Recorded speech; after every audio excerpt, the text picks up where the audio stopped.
France Inter, le 7-10. Il est 7h48, Sonia De Villers, votre invitée, est le président du Shift Project. Voilà, c'est un think tank qui rend aujourd'hui les conclusions d'une très vaste consultation menée auprès de 7700 agricultrices et agriculteurs partout en France, alors que nombre d'actions ont été menées encore hier par le monde paysan qui dit sa colère, et notamment contre la classe politique. Bonjour Jean-Marc Lancovici. Bonjour.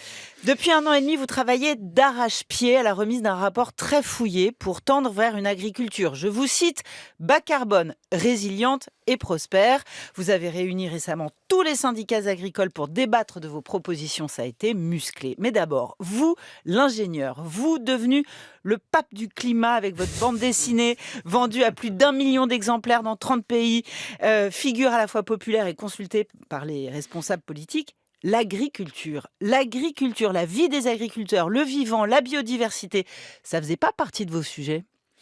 Alors, le vivant et le climat, il y a quand même un petit lien. Un petit lien quand même. On voit que Mais l'agriculture, on voit que sur Mars, où l'atmosphère n'est pas exactement la même, et le système climatique n'est pas exactement le même, la vie n'est pas exactement la même non plus. L'agriculture, c'est quelque chose qu'on n'avait pas évoqué jusqu'à maintenant, tout simplement parce qu'on n'avait pas eu les moyens de s'y attaquer. L'agriculture, c'est compliqué. Le climat, c'est compliqué, mais l'agriculture, c'est bien pire. Ah ouais? Oui, absolument, parce que ça implique le vivant. Le climat, c'est un système physique, j'ai envie de dire, donc c'est compliqué, mais d'une complexité limitée. L'agriculture, ça implique le vivant, ça implique la culture, parce que l'alimentation, c'est plein de traditions culturelles.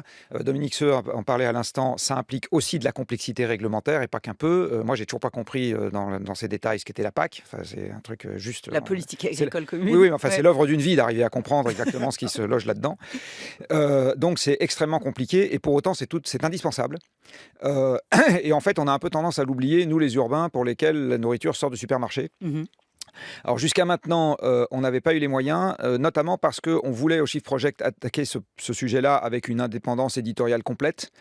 Or, quand on fait financer un projet par des gens qui sont les gros gagnants du moment, il y a toujours un petit risque, même si au Shift Project on est assez vigilant là-dessus, qu'à un moment on ne puisse pas faire les choses ou on ne puisse pas chercher exactement ce qu'on a envie de chercher. Alors qu'est-ce qui vous intéresse, vous l'expert du climat, dans l'agriculture? C'est que entre sécheresse et inondations, ce secteur subisse plus que d'autres le changement climatique, ou bien que ce secteur pollue plus que d'autres, ou disons influe plus que d'autres sur le climat? Alors le lien est double.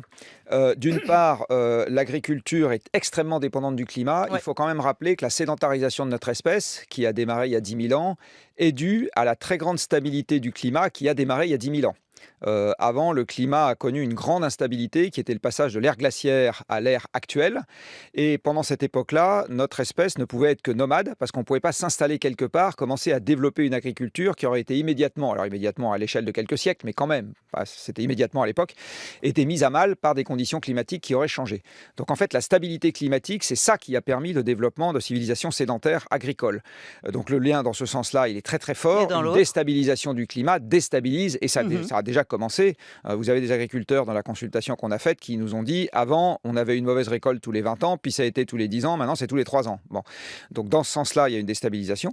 Et dans l'autre sens, il se trouve que l'agriculture est responsable d'à peu près 20% des émissions planétaires de gaz à effet de serre, 30% si on rajoute la déforestation, qui est un processus amont, puisque en gros on coupe des forêts, on détruit des mangroves, etc. C'est devenu une activité quasi minière. Alors, c'est une activité quasi minière parce que ce qui a permis l'explosion des rendements agricoles, qui ont été en gros multipliés par 5 pour les céréales en France entre 1945 et 1975, c'est l'arrivée du pétrole pour la mécanisation, les tracteurs, les moissonneuses, etc. L'arrivée du pétrole et du gaz pour la fabrication des engrais et des phytosanitaires. Et l'arrivée du pétrole pour les camions à l'aval, on a tendance à oublier ça, ce qui a permis de spécialiser les régions de production, parce que tant qu'on n'a pas des transports importants à l'aval, on ne peut pas spécialiser les régions de production. Donc l'agriculture aujourd'hui est massivement... Spécialiser les... on a mis toutes les vaches en Bretagne, tous les cochons en Bretagne, tout le maïs dans le sud-ouest, etc. Il faut des transports dans tous les sens. Et d'ailleurs, vous plaidez pour déspécialiser les régions. Absolument. Il faut des transports intermédiaires. Et par ailleurs, vous vous privez de la possibilité d'utiliser les excréments animaux pour la fertilisation des cultures. Parce que si les animaux ne sont pas au même endroit que les cultures, vous n'avez plus cette possibilité. C'est la raison pour laquelle, dans l'ancien temps, c'était la polyculture élevage, où en gros, les animaux servaient à fertiliser les cultures végétales. Donc, aujourd'hui, l'agriculture est massivement dépendante des combustibles fossiles et c'est un sujet en tant que tel parce que ça veut dire que si on veut une agriculture qui ne le soit plus massivement, il va falloir l'organiser autrement. D'accord, 8000 agriculteurs consultés sur leurs pratiques, sur leurs envies.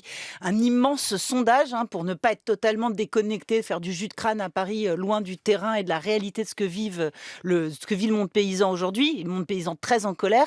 Et il y a une réponse qui est très surprenante, c'est que 90% des paysans que vous avez interrogés sont prêts à changer du moment qu'ils peuvent continuer à bouffer.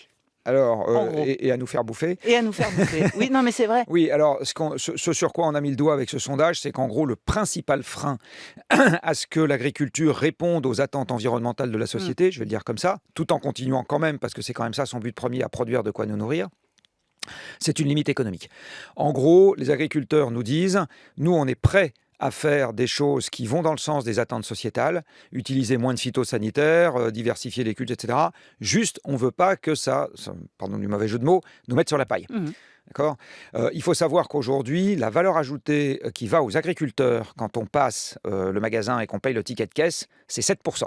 D'accord. Donc quand vous sortez du magasin, il y a 7% de ce que vous avez payé à la caisse du magasin qui va aux agriculteurs. C'est extrêmement peu. Comme aujourd'hui, la nourriture coûte à peu près 15% de ce qu'ils gagnent aux Français, vous faites 7% de 15%, vous voyez ce que ça donne. Ça veut dire qu'en gros, vous avez 1% de ce que vous gagnez, de votre salaire, du mien, etc., qui va vraiment payer la nourriture, la denrée agricole qui nous nourrit. Donc en fait, ça coûte rien. C'est ridicule, ça coûte rien. La dépense alimentaire de la population, c'était un quart de ce que les gens gagnaient il y a un siècle. Et là-dedans, en plus, je ne sais pas comment était comptée l'autoproduction, parce qu'on était dans une France rurale où plein de gens avaient un potager, un poulailler, un clapier, etc. Et là-dedans, les gens faisaient la cuisine. Donc, ce que vous achetiez, c'était aux gens du coin des patates, des œufs, du poulet, des poireaux, et vous faisiez le frichti vous-même. Alors qu'aujourd'hui, vous achetez essentiellement des trucs déjà transformés, emballés, pré-cuisinés, etc. Donc, la question du prix, Jean-Marc Jancovici, parce qu'elle est centrale. primordiale, elle est centrale. Elle est absolument centrale. Et ça explique aussi, pour faire le lien avec une actualité récente, pourquoi est-ce que les paysans français sont si hostiles au Mercosur. Oui. Parce et donc, cet fait, accord de libre-échange absolument, signé avec les pays d'Amérique du Sud. En fait, ça veut dire pour eux qu'on va leur demander de progresser sur le plan environnemental en les mettant en concurrence avec des gens qui n'ont pas les mêmes obligations qu'eux. Et en fait, sur les mesures économiques qu'ils souhaitent pour pouvoir faire différemment, la mesure qui arrive en tête dans toutes celles qu'on a testées auprès d'eux, c'est protéger l'agriculture de la concurrence internationale. C'est le truc qui arrive en tête. D'accord. Et vous qui préconisez justement des mesures pour arriver à une agriculture bas carbone, résiliente, vous allez nous dire ce que ça signifie d'ailleurs, résiliente et prospère, vous êtes pour un retour au protectionnisme? Vous êtes pour limiter la mondialisation de l'agriculture? Je suis pour une forme de protectionnisme, mais qui est déjà en train d'arriver. Alors d'abord, il faut bien voir qu'en ce moment, on est en train d'assister à un retour massif de la réelle politique, quand vous regardez ce qui est en train de se passer dans les divers pays du monde.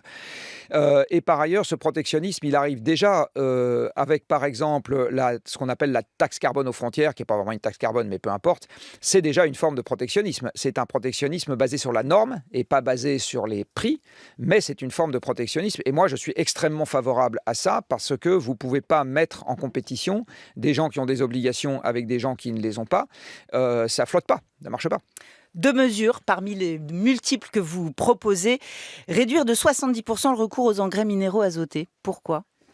Alors, il y a deux raisons à cela. La première, c'est que c'est un facteur d'émission très important. En fait, dans les cultures végétales, le premier facteur d'émission à l'hectare, contrairement à ce qu'on pourrait penser, c'est pas les émissions du tracteur, c'est les émissions liées aux engrais. Et elles sont de deux natures. D'abord, il faut les fabriquer. Et fabriquer les engrais, c'est essentiellement casser en plusieurs morceaux des molécules de gaz naturel, de méthane, pour récupérer l'hydrogène qu'on va associer à de l'azote pour faire de l'ammoniac puis des engrais. Et le carbone part dans l'air, d'accord, sous forme de CO2. Donc, ça émet plein de CO2 de fabriquer les engrais. Et par ailleurs, quand on les épand, eh bien, vous avez un gaz qui fait suite à l'épandage de ces engrais, qui s'appelle du protoxyde d'azote, qui est un des principaux contributeurs de l'agriculture aux émissions de gaz à effet de serre. C'est la fin de cette interview, c'est passionnant. Il y a encore 12 000 questions à vous poser, mais vous reviendrez. Merci Jean-Marc Jancovici. Et merci Sonia De Villers. Il est 7h58.